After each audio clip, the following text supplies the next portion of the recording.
welcome back to Christmas Crochet Countdown. I am going to talk to you about a fun little Christmas wreath that I made. Well, I haven't finished making it, but I wanted to talk to you about it because it is so fast and so easy and yeah, just a fun little project. Okay, so you basically start with I think this was 60 crochet, and we're just making a little spinny thing. I found this beautiful green sparkle yarn in my yarn stash and a red sparkle yarn. And what goes better with red and green for Christmas? Nothing. This would also be super cute as a candy cane style. Anyway, so you chain, I believe this one was 60, but it honestly doesn't matter.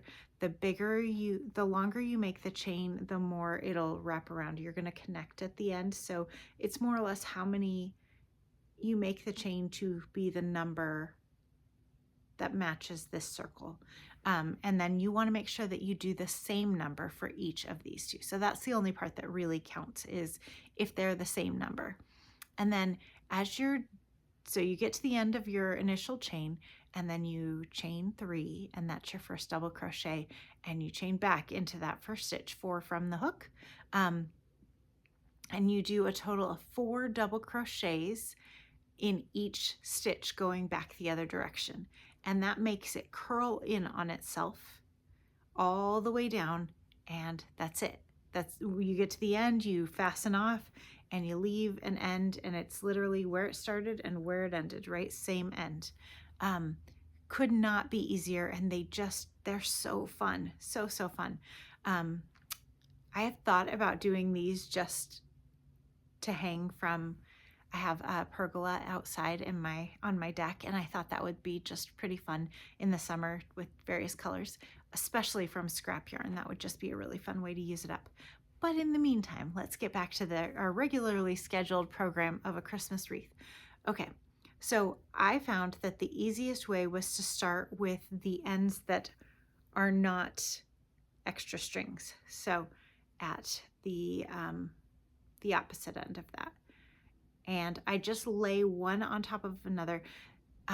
For those of you who remember phone cords and how those used to get twisted and would have to go through and try to get a twist out by turning each thing and making the spiral in succession, this is satisfying in that same way. So stay with me. You put one on top of the other, and then you just, I'm sorry. I thought that was in the camera. Okay. You put one on top of the other. So here you can see I have my red and my green on top of each other. And then I just start following the one on top of, like, kind of just twisting around each one as I go along. And pretty soon, there we go. Where are we at here? Okay, you can see these start to become, it's like they're doing a little dance around each other. Blocking this with my hands, so I'm so sorry. This may not have been the best way to show this. I am realizing that now. But you just go red in front, green in front, then red in front, then green in front, then red in front. And as you do it, you can see that they are getting twisted together in a really lovely, almost candy cane type way. Very nice striping. Like I said, red and white would be just adorable. I think that was when I have seen these in examples online. I feel like the most common color combination is actually red and white, which checks out, right? Okay, so we're going to keep going. Green in front, then red in front. Whoopsies. What are we doing? Phone cord, here we go. Red in front, and green in front, and red in front, and green in front, all the way down the cord or the wreath as it may be. And as you can see, we've got a little bit of twisting here and there, and you just kind of adjust it, play with it until it gets to the right thing. It very, very much is nostalgic from playing with phone cords or untangling phone cords. Am I the only one who used to like just love playing with the phone cord? As I was talking, I'd wrap it around my finger. It was just, it was like a fidget toy for the 80s kids, 80s and 90s kids back in the day. And then we were so cool when we could actually walk into our own bedrooms with a phone that was cordless. That was like amazing. And we would lose the phone, or it would run out of battery because somebody didn't put it back on the cradle to recharge. Oh, there were things. Okay, so we're almost to the end. Red in front, green in front, red in front, green in front, red, green, red. Oh, cool. Green. What are we doing here? Okay, we're almost there. Almost there. Have I twisted my cords? My crochet? No, I have not. We shall persist. And maybe not. Maybe I've got the strings tangled in there somehow. Okay. You get the idea. It's a little fiddly for sure. But in the end, what you get is an amazing every other type candy cane stripe. Okay, now to finish it off, all you do is join these, and I am personally, you can use another strand of yarn, but the way I like to sew in as few ends as possible. So what I will be doing is using the ends that I used to make them, and I'm going to just go ahead and connect to same color to same color on the other end, same color to same color. And then if I wanted to put a bow or something on here, I could. I'm really excited about this little wreath project, and hopefully you also will enjoy it. Again, it is just a chain of however many you would like.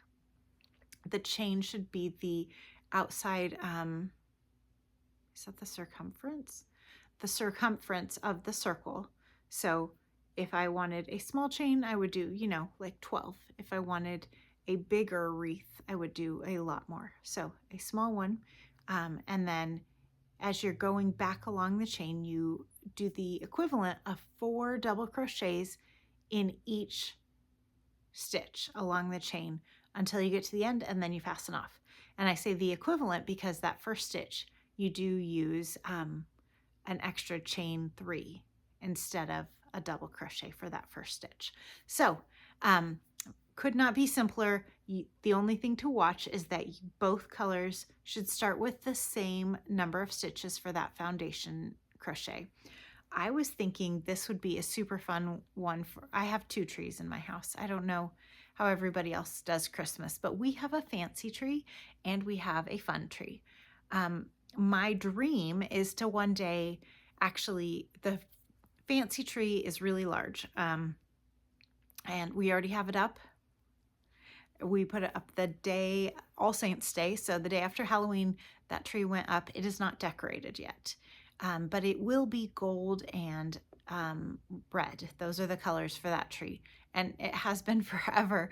I picked those colors thinking that we would be able to rotate the colors, but now everybody loves them and nobody wants to rotate. So red and gold it is.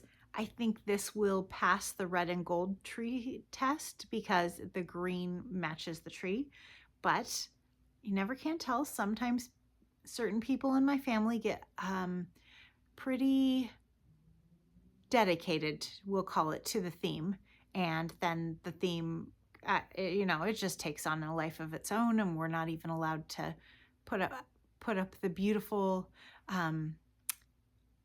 ornaments that are not either 100% red or gold. So red and green may pass, but it may not. The fun tree is the one that we have in our family room. And that one is a smaller tree. I think it's only 5.5 feet. We put all of the homemade decorations. We put all of like sort of special interest decorations. I have a Harry, Hermione, and Ron.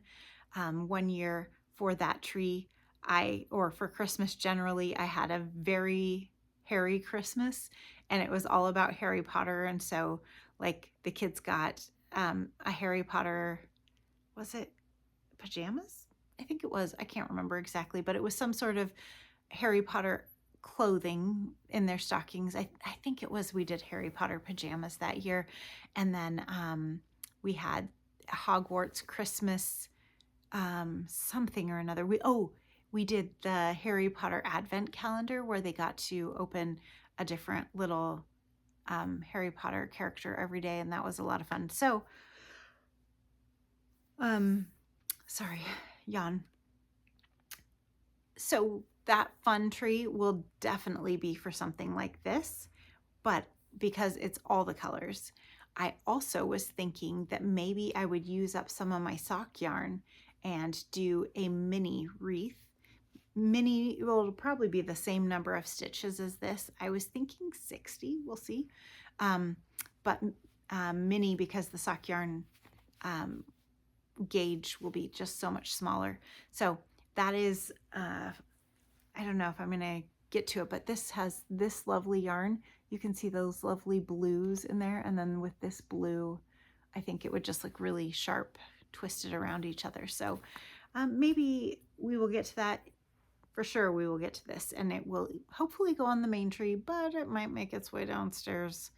Sometimes people get a little fussy, and I'm not gonna put up a fuss. As long as everyone's just enjoying the trees, we're good. All right. If you have a favorite quick and easy ornament that you love to make, I would love to hear about it.